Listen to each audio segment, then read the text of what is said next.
Ale, ale, ale. Ale, ale, ale. Ale, ale, ale.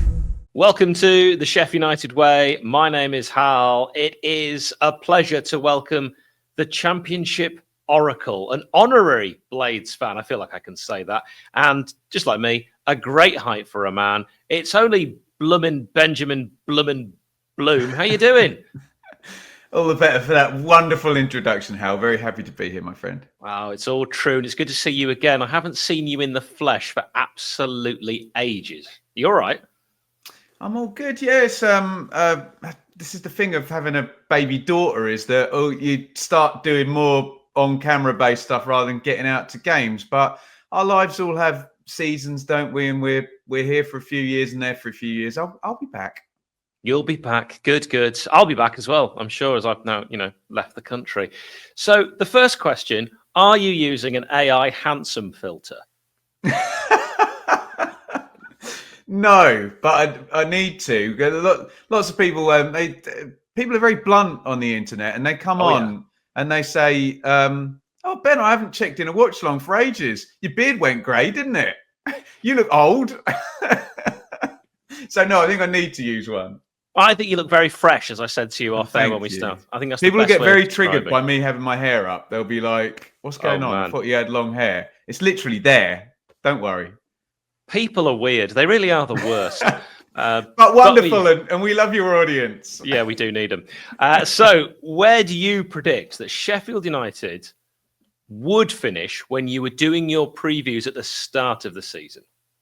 It was a difficult call, wasn't it? Because there were a lot of moving parts, not just with Sheffield United, but with all the parachute teams. We didn't quite understand. Everybody thought the most parachute stable team was Luton.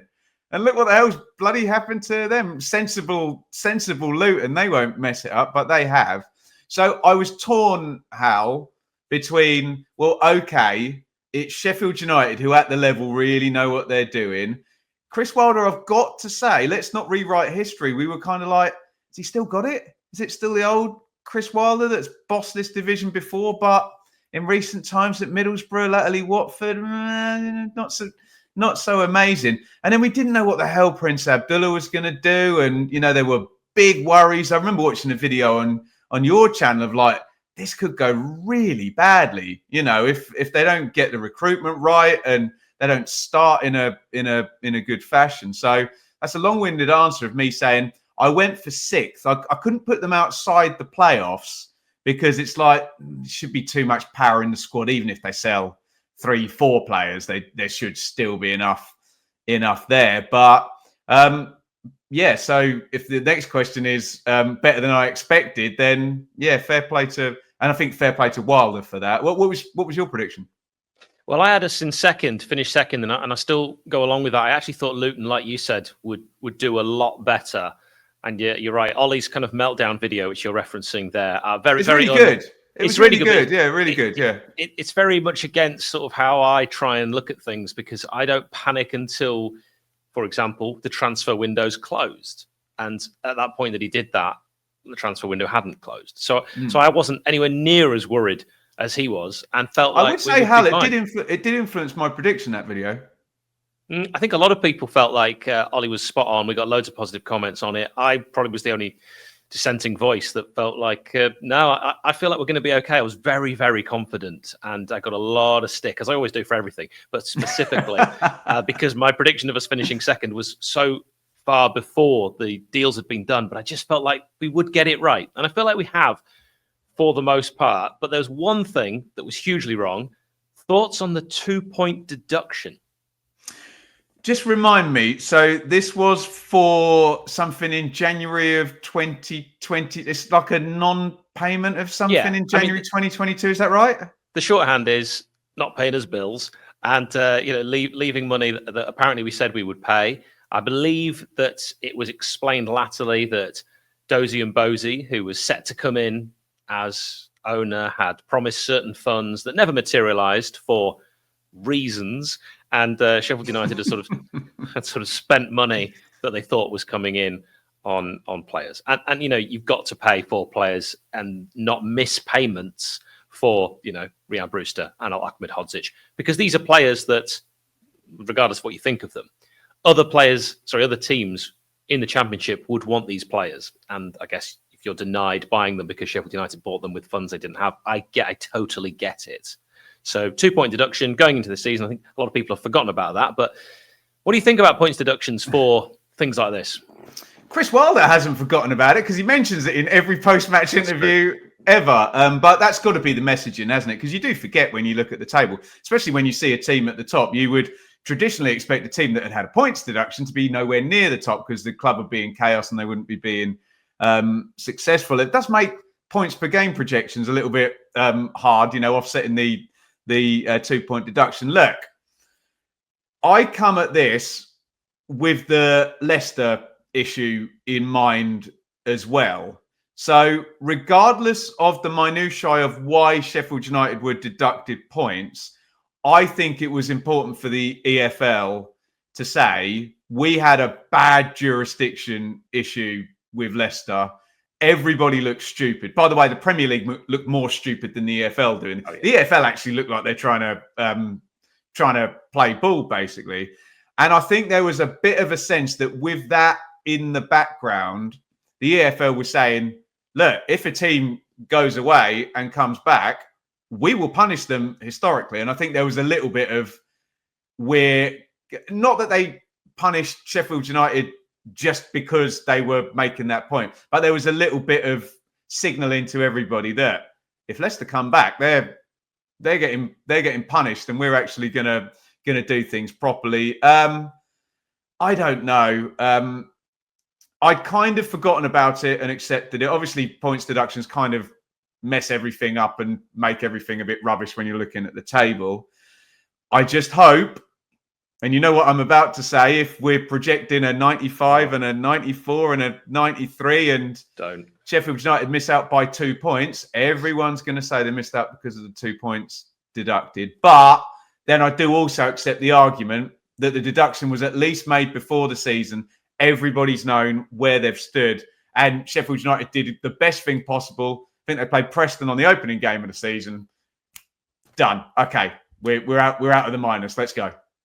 I don't know how you do it. I don't know how you remember Sheffield United's opening game of the season, because I guarantee if you were sat here now, scoring over Freddie Woodman, right?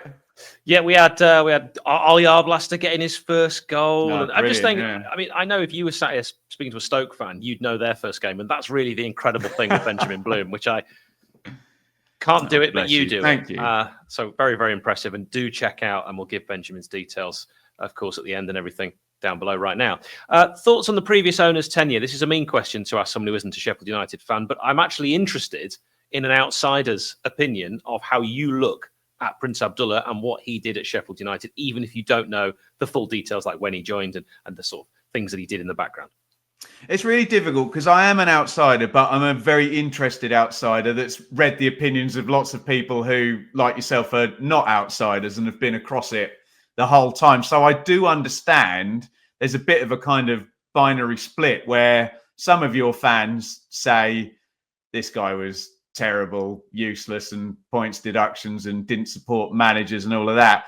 And some other people say, well, the system's ridiculous. He did his best. The fact that maybe Heckingbottom needs to take more of their credit, but the fact that they got back and they did correct course after 𝗍𝗲𝗲𝗹 as well. I understand the split from an outsider's point of view, and we can get into a big debate about how foreign owners are portrayed in the media and is there a bias against foreign people in those positions. But the way it's portrayed to most people is that it was a bit of a clown show. Whether that's right or wrong, and I'm sure you can make the arguments back of, okay, well, this happened and this happened. And, you know, as a fan of a promoted team in the Premier League now, I get very infuriated when people are like having a go at the team struggling and losing heavily or what have you, and not acknowledging the ridiculous system that we're in that makes it so hard for the teams to compete. But which side of the ledger are you, Hal? Yeah, I feel like when we did get promotion, things needed to be spot on. And actually, it's not really the fault of the owner that we lost Sander Berge and Iliman Ndiaye. I actually do believe that he genuinely tried to do everything to keep both of them, because that's what he's told me, and I have no reason to disbelieve that. But then, of course, after that, the funds that we made from those sales needed to be reinvested wisely, and they weren't. And I think Prince Abdullah will be the first to admit that. And mistakes were made, and certainly mistakes were made throughout his tenure. But then again, no owner's going to get it right all the time. But over the piece, I think he'd probably look at it and say maybe 60-40, he got it right more often than he got it wrong. And certainly the appointments, you know, it's one thing to appoint a manager that doesn't work. It's another thing to recognize early this isn't working and then find the right man. And with 𝗣𝗍𝗲 𝗕𝗿𝗄, followed by Paul Heckingbottom, that happened. Well, and also, what about the cojones to admit that here's a guy who I fell out with, who's far more popular than me with the fan base, and I'm going to bring him back? Yeah, huge. And I don't know how many people would do that. And 𝗬𝗏 is loved, absolutely loved, as you know, by most Sheffield United fans. And that's proven to be a very good re-appointment. So, yeah, I can see it from both sides. But I really felt like as soon as Iliman Ndiaye went, that was it. No matter what, whoever the owner was, Sheffield United were going to really struggle, as I think we're seeing now. Iliman Ndiaye is a generational talent. He's on great form, isn't he? Which is very annoying if you're a fan of a team involved in the relegation zone. Sorry. So what have you made, if you've had any opinion, on the new American consortium's start to life at Bramall Lane? Stephen Rosen and Helmai El-Touki are the names kind of fronting this. Well, we have limited sample size, but the sample size we do have, you'd have to be, if I see Ben Brereton Diaz and Tom Cannon and Hamza Chowdhury, and, you know, you would say, okay, this is an ownership that's coming in and is fully understanding of this awful system that we're in, with this ticking clock of the turn over the egg timer with the parachute payments, and you've got an advantage, but by the way, if you don't use it, disaster in a couple of years' time. You know, gamble. That's the whole thing, isn't it? Such a silly system that you know, means owners almost do have to come straight in and go, okay, we need to do this, and by the way, we need to do this in the next 4 months with this manager right now, and get up, and then the clock ticks in the Premier League, doesn't it? It's like I don't, not to bring it to Ipswich, but Sheffield United will be in the same situation if they go up, where it's like, if you now get these 3 months right and you stay up for one season,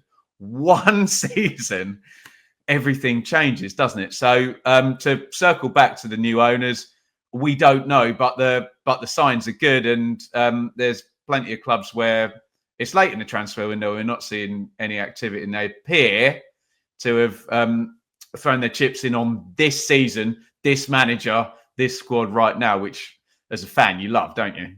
Yeah. I feel like the signings we've made are actually the sort of signings we would have made with the previous owner. They seem like the same kind of shortlist. It's just the money, and the new owners are definitely backing the manager. And 𝗬𝗏 has a new contract to 2028, which is another sign of intent, and an easy sort of PR tap-in for them as well. Now, which players have impressed you for United this season? I could probably guess, but I think I'll let you share those. Well, I was ahead of the curve on Mr. Michael Cooper, because my team, Ipswich, had a massive promotion battle with 𝗤𝗏 𝗏𝗏 in League One a couple of seasons ago. And we had James Trafford playing for Bolton. We had Christian Walton playing for Ipswich and Cooper. And we had 3 brilliant keepers in that division. And I think all Ipswich fans, with an ounce of humility, knew that Cooper was the best of the 3. He was absolutely brilliant for Plymouth. And then had a couple of nasty injuries, which obviously brought the price down, and he hadn't really played too much since then. And he's been absolutely incredible. So that was a really, really good pickup. I knew of 𝗍𝗏𝗍 from covering him for Charlton when I was on the EFL show doing that. So that was obviously a good pickup. Souttar, that's a bit of a shame, isn't it, that hasn't worked out, that he's got hurt. And then the cheat codes, you know, 𝗲𝗏𝗲𝗏𝗏𝗏𝗏𝗏𝗏𝗏𝗏𝗏 at this level. And I didn't know about Sousa, actually. I wasn't really aware of him, and I did a couple of watch-alongs. We didn't either. Oh, really? Because he didn't play great in the Premier League. Well, he's not finding it too difficult in the Championship. So I did a couple of watch-alongs, and you know when you watch a central midfielder and you're like, it's nothing technical you're analysing. You're like, how does he keep appearing in exactly the right place at the right time to pick up the ball? He's either really lucky or he's really good. He's probably really good. So, yeah, I think Sousa's been brilliant every time I've watched him. It's nice to see 𝗚𝗿𝗄 getting moving as well. And fair play to the recruitment, because a few of those are gambles, aren't they? When you look at Cooper and the injury, Souttar is a loan. If you're telling me Sousa wasn't actually that good, that's surprising to me, because every time I've seen him, he's been fantastic. But obviously, a different level in the Premier League. 𝗚𝗿𝗄 had injuries. 𝗍𝗏𝗍, we're expecting a big loan, but it had been League One before, and then kind of Palace suspension, all of that. So, yeah, those are the players I've been most impressed with. But it's kind of about the guy who's knitted it all together, really, when you consider the disparate angles that they've all arrived at the club at. Yeah, Chris Wilder's done a great job. With 𝗵𝗍 Sousa, I think it's only fair that I say, against Luton away, I think we got an example last season in the Premier League of what he would do against a team of a similar level. You know, I think realistically, let's be honest, Luton last season were not a great Premier League side, neither were Sheffield United. But we saw Vinny against a team that were of similar level, played really, really well. And we didn't see that all season. Now, there's maybe mitigating circumstances. It's a new country, a new language, a very tough league to come straight in. How old is he? Oh, you've put me on the spot. I want to say 26, something like that. But he's not like a kid coming over, is he? He's not like a kid coming over. Yeah, 25, 26, something like that. Okay. Anyway, and this season, he's got that full confidence, the full backing of not only his manager, but the supporters. And I have been so impressed. He's become a fan's favourite. And now we would be desperately sad to lose him. We've lost 𝗚𝗏𝗏𝗏 to injury. And I think that is a bigger loss than I'm seeing any Blades fans seemingly talk about, because we've still kind of chugged along and done well. And the lad Peck has, kind of come in and, done a turn replacing him, hasn't he? He's good, but he's a different midfielder. It's so rare to get someone like 𝗚𝗏𝗏𝗏 who is everywhere, all action. And you've got Sousa would allow 𝗚𝗏𝗏𝗏 to do his work going forward. And that's what I'm saying. You saw him score that goal against Preston on the opening day. We suddenly saw, okay, Sousa's going to do what Paul Heckingbottom brought him in to do, which was what Norwood's legs couldn't allow him to do. And Norwood, when he lost the ball was lost. Vinny, if the ball gets lost, will have the legs to get back and try and recover. So, yeah, great shout. Really glad you picked him out. So I asked you at the start where you predicted the Blades would finish. Where will the Blades finish in the Championship this season? Now you've had a chance to assess. Wow. So you just stop the interview here. It's such a difficult one to call, isn't it? So we have to talk about all four, because it is four for two places, in my humble opinion.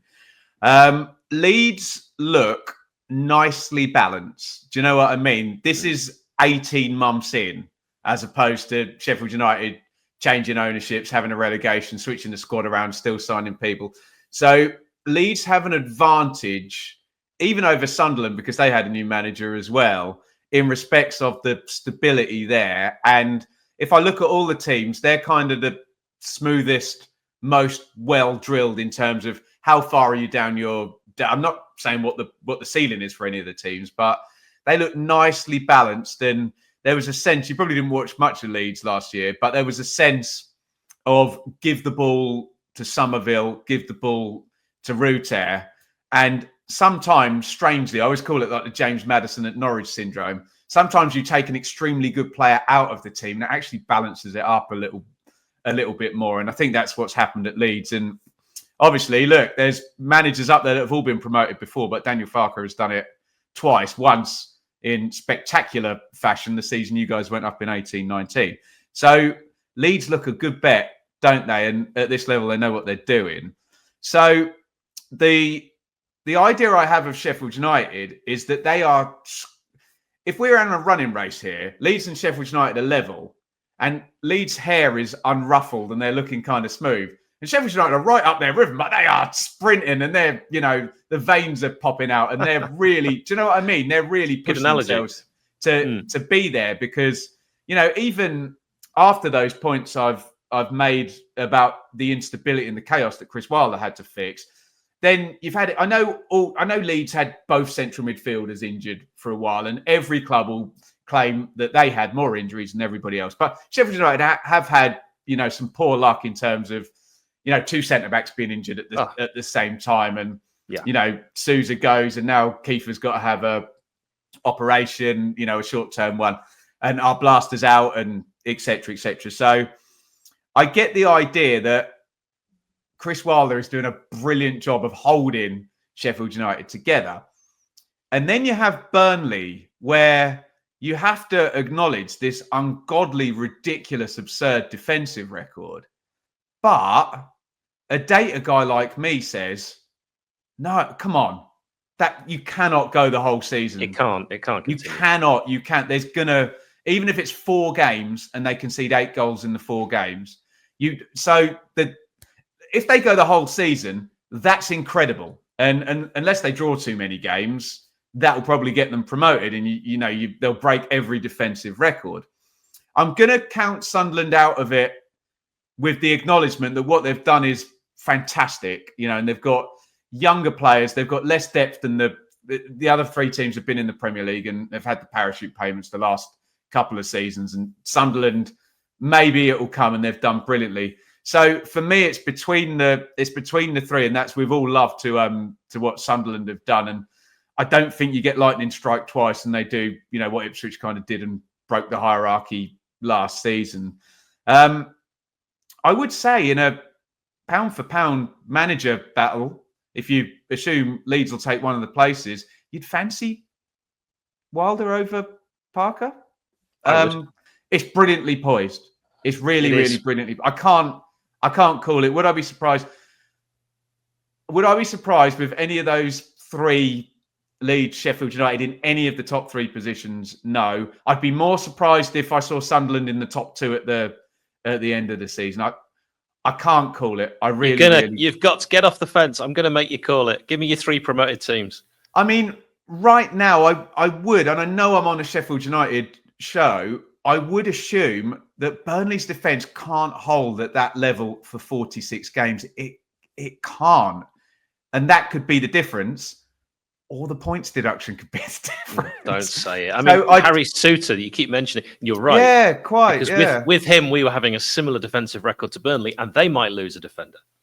Yeah, and that's a fair point. Yeah, that's fair. It's so hard to call. It's really, really hard to call. They have looked durable in the head-to-heads as well, Burnley, haven't they? And they've taken 4 points out of Leeds, and they've won at Bramall Lane. And I think it's, I even know the date, it's April the 21st. Burnley versus Sheffield United. You might even get a head-to-head to decide it, which, knowing Burnley, will be drawn. So you need to be ahead of Burnley going into the head-to-head. It is April the 21st. Yeah. I don't know where you have mental capacity for all of this. I do one game at a time. Yeah, right. So look, it's so hard to answer. You can't be, I can come on here and tub thump and play to my base like I'm in the US presidential election and tell you Sheffield United are going to get promoted. I can't do that with any humility, can I? You could do it because it might give you more subscribers, but of course you've got come on, I'm not going to sell out like that for subscribers. It's really, really, really tight. Look, with a fair wind for both sides, you might just have Sheffield United, but we're talking probably 1 point. Yeah, 2 points. It's going to be really tight. Really tight, isn't it? Unless someone collapses. Who's going to collapse? Well, that was a long answer. You tell me. Someone always collapses, and it's... or they all collapse at the same time. It's very much my hope that it's Leeds United. So I've asked you for your 3 promoted. What about a really tricky one? 3 relegated from the Premier League, because, of course, that'll be relevant next season. You know what I don't want you to say? No, I know you don't. You don't want me to say Southampton, Ipswich and Leicester because it's a stupid system we're in. But unless Wolves sell 𝗬𝗫𝗄 𝗕 in the next 3 days, it's probably going to be Southampton, Ipswich and Leicester, which is so frustrating. Look, Southampton look like they're gone. Leicester had a bit of a freak win against Spurs, but they are very open. I think they'd have been better off under Steve Cooper and could have kept clean sheets and won low margin games and got the 8 or 9 wins that you need these days. All depends on Wolves, doesn't it? I think Everton and Moyes, that's the game changer. Ipswich have to score, 1 more point than Wolves over the rest of the season. So a lot of it depends on 𝗕 for Wolves. And Ipswich have also got to pull another win out of their backside like they did against Chelsea, where no one expects them to win and they just win. But it's going to be close. Would I be surprised if we did a horrible switcheroonie? I mean, Luton aren't going to be involved. At least we know that. But hey, Leeds might well be, and they were up there 2 years ago anyway. But we could have a bigger debate about the stupid system and the cliff edges between Champions League, the rest of the Premier League, relegation, parachutes, the rest of the and then the League One fans will make the same complaints that the parachute that the Championship teams come down and dominate there, and Wrexham and Birmingham financially kill everybody, and even Stockport, but that's a longer conversation for a different day. There's always an outlier, and Sunderland doing well, Wycombe are doing well. Anyway, that's true. And Ipswich did it last year, mate. And how they're outliers for a reason. If we get them every season, they're not outliers. So we've got to appreciate them when they're there. Highlight of the Championship season so far? Definitely Burnley versus Leeds the other night. I mean, what a game. So it's a very silly answer. Highlight of the Championship season so far. Oh, crikey. There must be something blindingly obvious that I'm missing. Ipswich not being in it is a great highlight. But then the Premier League sucks. You're just having to cover more football. You've got to watch Ipswich. Oh, yeah, You've that's also true. got the other 3 divisions. It's actually just much more frustrating for you that now 4 leagues take all your time. That's true. Pass. I don't know. I mean, I love the Championship every season. Yeah. I would honestly, not to complain about it. We had 4 teams 10 points clear last season, and we're going to get the same this season. Let's hope we get a really, really good battle. I know we have had a points deduction, but at least we're not having any of that nonsense down at the bottom where there's a big -6 and someone's going to get relegated with a points deduction. Crikey. I'm sure someone will have a wonderful highlight that I'm absolutely missing out here. But yeah, what's yours? Oh, for me, Tom Davies. I mean, the story and what he'd been through, and coming on as a sub against Sunderland at Bramall Lane under the lights. I always like night games more, and scoring the winner. That for me was a great story. It's a far better answer than I gave, isn't it? Pop your highlight in the comments. Audience, go. Who's your standout player in the league? So in the Championship. It's so hard not to pick a player who's in the Premier League last season. So, I mean, I'm loving the goalies because Trafford and Cooper have been amazing up at the top. Johansson for Stoke is really good as well, and I'm sure there's several others that I'm kind of missing out there. And then you kind of go through the runners and riders. Let's try and flag up some of the Sunderland players. Look, Rigg is like 13 years old and doing it at Championship level. He's absolutely brilliant, isn't he? I like Sirkin as well, the fullback for Sunderland. We've already mentioned the Sheffield United players. I'll try and avoid the cheat code players, but like someone like Burrows, I think that's great to see someone come up from League One. And again, it speaks to the good job that Chris Wilder has done knitting together a hodgepodge of recruitment on the surface. They're not all the same. Everyone uses this buzzy word profile. They're all different profiles, don't they? And I think to see Burrows been playing left back and then central midfield, I think he even played number 10, didn't he? For a He's while, been everywhere. Taking penalties. Doesn't work elsewhere, but he's had a go. I think that's been a great signing. You love to see players pop up like that. Sousa, obviously, the players, 𝗲𝗿𝗍𝐻𝗁 are a class above. Leeds are interesting, actually, because Sam Parkin and I on a Championship Checking podcast did like a team of the season so far. And it's almost quite hard to pick one out from Leeds because they've been kind of balanced, haven't they? And they've got a lot of very good players, but they've worked well as a collective. And then you do realise Middlesbrough have actually got some really good attacking players with 𝗏𝗏 and McGree and Azaz, and Doak I know is on loan as well. So yeah, I mean that's that you're talking about the standout players. There are other players that I enjoy lower down the league, but those would be the ones that in January bigger leagues and bigger clubs would kind of be coming for and trying to sign, I guess, if you frame the question that way. Yeah, absolutely. Tanganga for Millwall. I'll throw him in. Great shout. Yeah, he's been fantastic, hasn't he? Yeah. Yeah, really impressive every time I see him. And finally, how can people consume more of your content, BB? If they want to, that would be very, very lovely. So I just mentioned the Championship Check-In podcast with the great Sam Parkin, who you'll hear co-commentating on lots of Sky games. So if you're a football fan, you probably spend most of your time on Twitter moaning about everything the co-commentator says. But leave off poor old Sam, because he's lovely and he co-hosts our podcast here. But that's out each and every sort of midweek. And then Sam does the predictions as well with me. And what I'm really enjoying the watch-alongs as well at the moment. So you'll probably find it amazing, Hal, but people watch me watch football, and it's great because it's fantastic, and it's like you're sat in the pub and everybody's having their say in the comments, and you're reacting to what's going on, and it's just nice because I always say I'd be sat here watching it anyway. Why not? Let's all watch it together and let's enjoy it. And there should be. I know there's only the 3 head-to-heads remaining between the top 4. We already mentioned Burnley and Sheffield United coming towards the end of the season. It's a lovely week coming up in February where I think it's Leeds face 2 in a row, don't they? Sheffield United and Sunderland, I think, back to back. So yeah, join us for the watch-alongs over on the Benjamin Bloom Football Channel. Wow. Benjamin Bloom, it's been an absolute pleasure. 24th of February, mark it in your diary. Sheffield United versus Leeds, an absolutely huge game, tasty one. Benjamin, it's always a pleasure. Thank you very much. Legend. 𝗚𝗿𝗲𝗷𝗚 𝗚𝗿𝗲𝗷𝗚 𝗚𝗿𝗲𝗷𝗚